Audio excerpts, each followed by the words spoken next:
roll the dice, hope for high.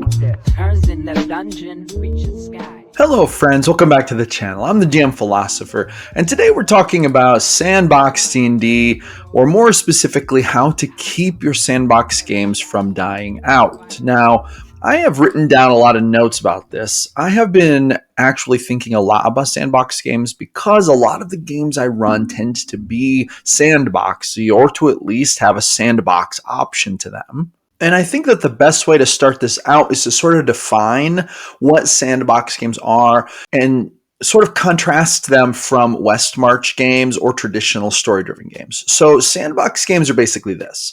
D&D games or TTRPG games with no fixed narrative path. Players choose where to go and what to pursue. The world is open-ended, reactive, and evolves based on player actions, and the GM provides multiple leads, but lets players set their own goals and directions. That's sort of what makes a sandbox game a sandbox game. This makes a sandbox game different from a West March game in the following ways. A West March's style game is a type of sandbox specifically focused on exploration of a single, persistent wilderness location or world state. It generally features a large player pool, flexible scheduling, and rotating player groups. Typically, minimal overarching plot is involved, with the emphasis on player-driven adventure logs and discoveries that are consistent with that one world state, location, wilderness, place, etc. Now, these stand in a bit of contrast to the typical traditional story-driven D&D game. Typical traditional linear story-driven games are often structured around a main storyline or linear adventure path. The GM guides players along a predefined narrative with less player-driven exploration. In other words, there's kind of one set plot, one main storyline that the players are sort of expected and or agree to pursuing. Hopefully they agree to it. That would be kind of like the social contract part of it.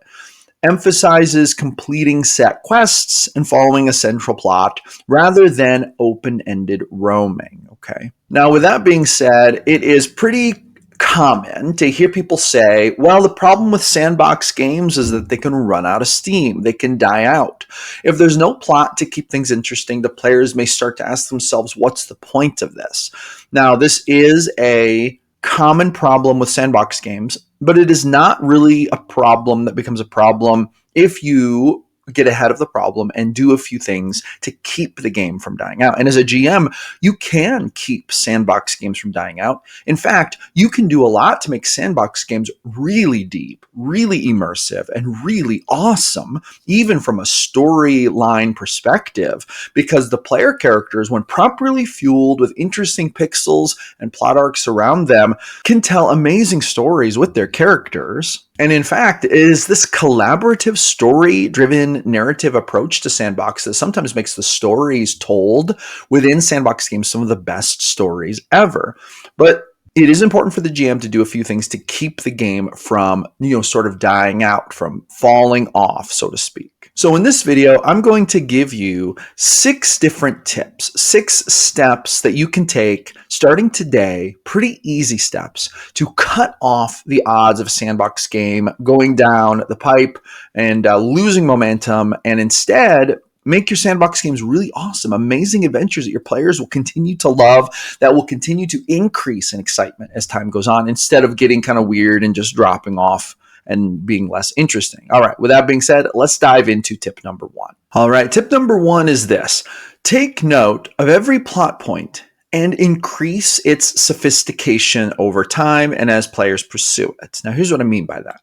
Every time a potential storyline emerges, whether it's a whispered rumor overheard in a tavern, an artifact discovered deep in forgotten ruins, or a tense standoff between rival noble houses, record it. Don't just let these ideas drift into the background. Keep track of them in a campaign journal, a digital note, or a world-building app. I do this on a Google Doc or on lined paper. As sessions progress, gradually add layers. Perhaps that rumored cult isn't just a handful of robed figures, but a centuries-old order with splinter cells across the continent. Maybe that lost relic has ties to multiple character backstories, or it unlocks secrets about the world's ancient history.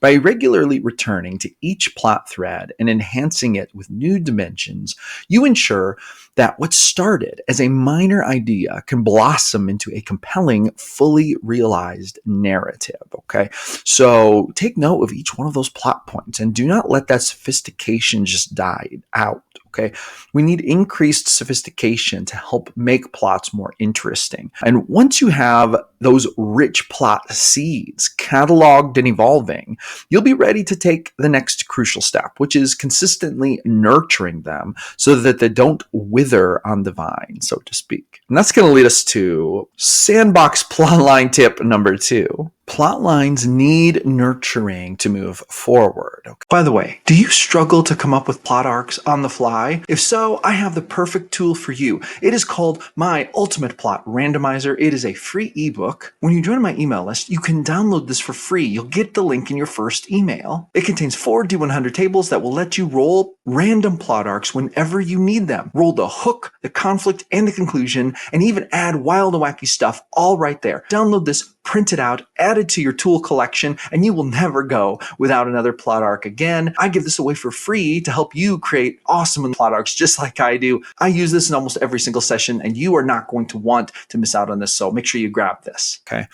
Plot lines are like living organisms that require care and attention. If you simply drop a plot hook and never revisit it, players might forget it or lose interest. Instead, keep each storyline active by periodically introducing new developments. Maybe the villain leaves behind cryptic clues, old allies resurface with critical information, or a natural disaster in the region escalates existing tensions.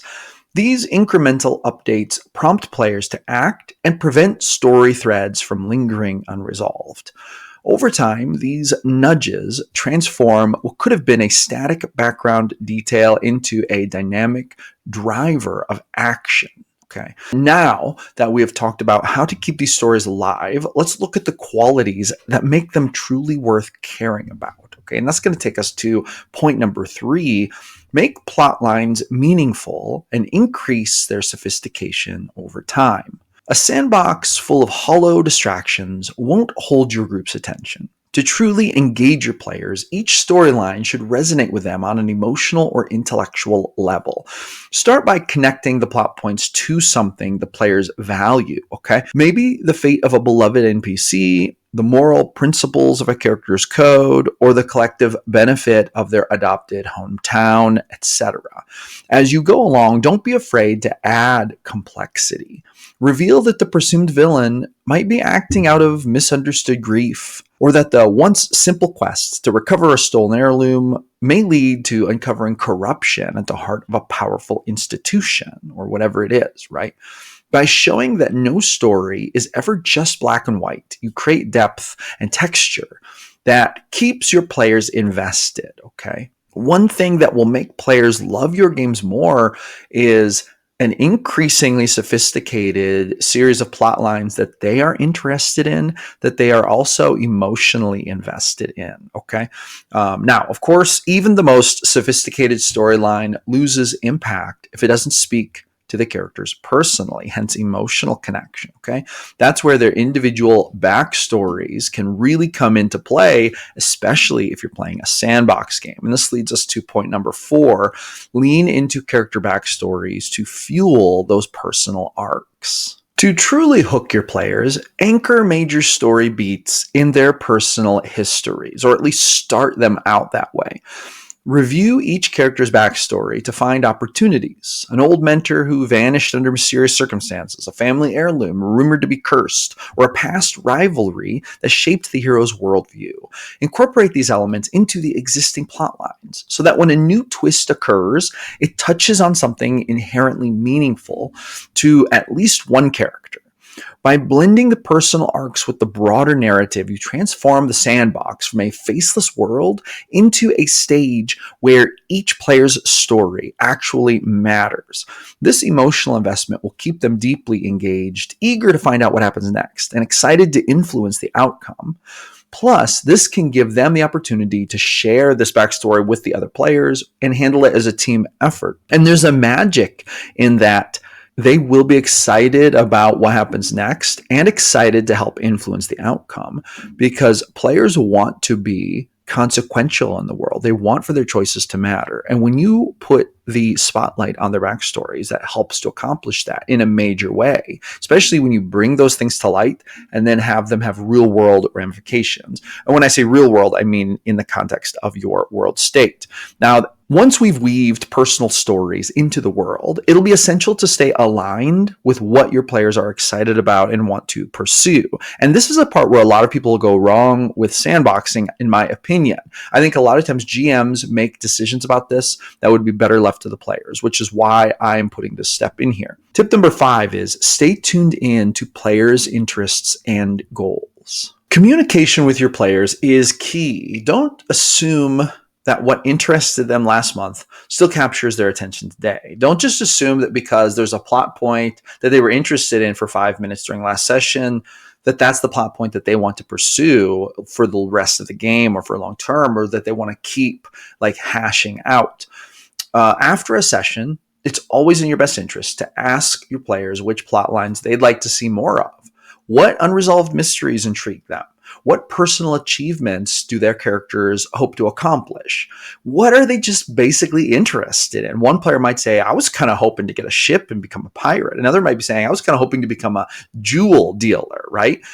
You can use these insights to guide your adjustments, highlight certain NPCs, expedite or slow down certain narrative beats, and occasionally introduce new story hooks that align with their evolving interests, okay? I'm not trying to say to let them like decide where the story is going to go necessarily, but getting an under the hood look at what their motivations are, what they want to do, what their characters want to do can give you very gold information that will help you to weave awesome plot arcs that will actually get their attention and make them care about the game, okay? This approach ensures that you're not just telling a story at your players, but building one with them, leading to a richer, more satisfying campaign for everyone involved. Okay. Now, even the most interesting story, though, and this is like another thing where GMs sometimes run into trouble, can feel hollow if players never see that their actions matter. So let's talk about delivering tangible results for their efforts by delving into our final tip, tip number 6, show tangible consequences of player actions. Okay. For your players to feel truly empowered, they need to see that their choices have weight. When they spare an enemy, have that decision bear fruit later. Maybe the enemy becomes a future ally or provides crucial information down the line. If they fail to protect a village from marauders, let the region sink into hardship, with farmers migrating, shops closing, and factions taking advantage of the chaos. If they don't show up to protect that one family they care about from that one threat, maybe when the next time they show up, the family is unfortunately destroyed, leaving a grisly, emotional scene behind that'll really make them realize, oh my gosh, if I would have been there, I could have saved them. These viable, visible, visceral consequences reinforce that the world is responsive, that the stakes are real, and that the group's actions genuinely do shape the narrative. Over time, this creates a sense of genuine involvement and responsibility, inspiring players to invest even more deeply into the storyline. And that is going to lead me to my final wrap-up conclusion here. By carefully noting your plot points, nurturing them over time, adding layers of complexity, rooting them in character backstories, staying aligned with player interests, and ensuring that decisions have tangible consequences, you turn a simple sandbox into a resonant, evolving, immersive, meaningful narrative experience that is player-driven, character-driven, involving storylines that your players actually care about, that reflect the actual nature of their characters. Implementing these strategies will keep your players engaged, excited, and eager to return for each new chapter. And this will make your games very popular. And this will make you a very popular GM. And your games will be more fun. And you will have more players wanting to play with you. And hence, it will just be a better time all around. And friends, that is going to conclude my thoughts on that. Thank you so much for coming back for another episode of GM Philosophy in the Morning. I'm here every single day creating videos about the best game in the world, D&D. So I will see you awesome people on the next one.